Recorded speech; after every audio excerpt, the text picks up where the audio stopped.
உறுதுணை. இந்த பதிவில் சிம்ம ராசிக்காரர்கள் என்ன செய்தால் வாழ்க்கையில் முன்னேறலாம் என்பதை பற்றி பார்ப்போம். சூரியனின் ஆதிக்கம் மிகுந்த ராசி என்றாலே சிம்ம ராசி தான். சிம்ம ராசி ஒரு ஸ்திர ராசியாகும். கர்மத்தை குறிக்கும் ராசியும் சிம்ம ராசியே, அதாவது தொழில்.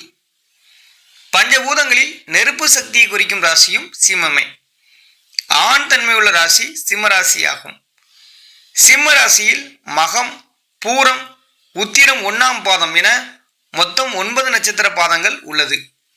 முதலில் சிம்ம ராசிக்காரர்கள் பற்றி பார்ப்போம். அதன் பிறகு சிம்ம ராசிக்காரர்கள் என்ன செய்தால் வாழ்க்கையில் முன்னேறலாம் என்பதை பற்றி தெளிவாக பார்ப்போம்.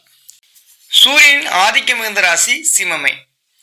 சூரியன் என்றாலே அரசு கிரகம், அரசு, அதிகாரம், ஆளுமை தன்மையை குறிக்கும்.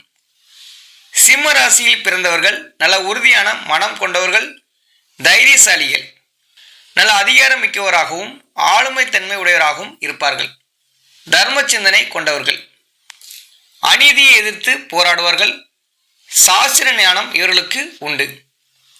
பெரிய மனிதர்களிடம் நட்பு மற்றும் தொடர்பு இவர்களிடம் அதிகம் இருக்கும். செல்வம், செல்வாக்கு மற்றும் அசையா சொத்துக்கள் அதிகம் இவர்களுக்கு உண்டு. சிம்ம ராசியில் பிறந்தவர்களுக்கு வியாதிகள் ஏற்பட்டாலும் உடனே குணமாகிவிடும். அதிகமாக சாப்பிடக்கூடியவர்கள் இவர்கள். கர்வம் கொண்டவர்கள் சிம்ம ராசிக்காரர்கள். முன்கோபம் அதிகம் உடையவர்கள். சரி, சிம்ம ராசிக்காரர்கள் என்ன செய்தால் வாழ்க்கையில் முன்னேறலாம் என பார்ப்போம். முதலில் சிம்ம ராசிக்காரர்களுக்கு உதவும் கிரகங்கள் சூரியன், செவ்வாய், குரு. இந்த 3 கிரகங்கள் தான் சிம்ம ராசிக்காரர்களுக்கு உதவக்கூடிய கிரகங்களாகும். ஏனென்றால் சூரியன் லக்னாதிபதி, செவ்வாய் பகவான் 9க்குரியவர், குரு பகவான் 5க்குரியவர். எனவே 1, 5, 9 என திரிகோண தத்துவப்படி சூரியன், செவ்வாய் மற்றும் குரு பகவான் நன்மையை செய்யக்கூடியவர்கள். எனவே சூரிய திசை, செவ்வாய் திசை மற்றும் குரு திசை உங்கள் வாழ்க்கையில் வர நன்மையே நடக்கும். இந்த 3 திசைகளும் உங்களை முன்னேற செய்யும். ஆனால் புதன், சுக்கிரன், சனி பகவான், ராகு மற்றும் கேது பகவான் போன்ற கிரகங்கள் சிம்ம ராசிக்காரர்களுக்கு தீமை செய்ய கடமைப்பட்டவர்கள். எனவே சிம்ம ராசிக்காரர்களுக்கு புதன் திசை, சனி திசை, சுக்கிர திசை மற்றும் ராகு, கேது போன்ற திசைகள் தீமையை செய்யும். இவையெல்லாம் அவயோக திசைகளாகும். எனினும் புதன், சுக்கிரன், சனி, ராகு, கேது நல்ல ஸ்தானத்தில் அமர அவர்களது திசைகள் நன்மையை செய்யும். எந்த திசை நடந்தாலும் சிம்ம ராசிக்காரர்கள் சிவபெருமானை வழிபாடு செய்ய செய்ய உங்கள் வாழ்க்கை கண்டிப்பாக மாறும். மேலும் அக்னி வழிபாடு, ஆன்மீக வழிபாடு மற்றும் சூரிய வழிபாடு செய்ய செய்ய உங்கள் வாழ்க்கையில் நடக்கும் கெட்டது மாறி நன்மையே உண்டாகும்.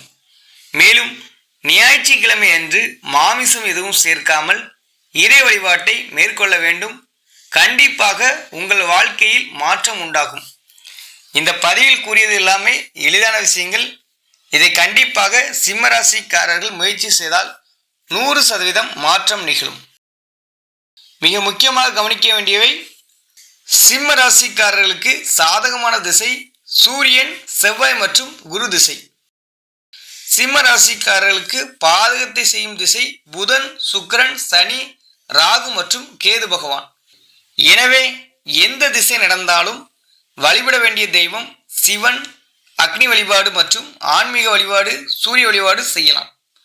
மேலும் ஞாயிற்றுக்கிழமை அன்று சூரியனுக்கு உகந்த நாள் என்பதனால் மாமிசம் எதுவும் சேர்க்காமல் உங்களுக்கு பிடித்த தெய்வங்களை வழிபாடு செய்யவும் நல்லதே நடக்கும். நன்றி, வணக்கம்.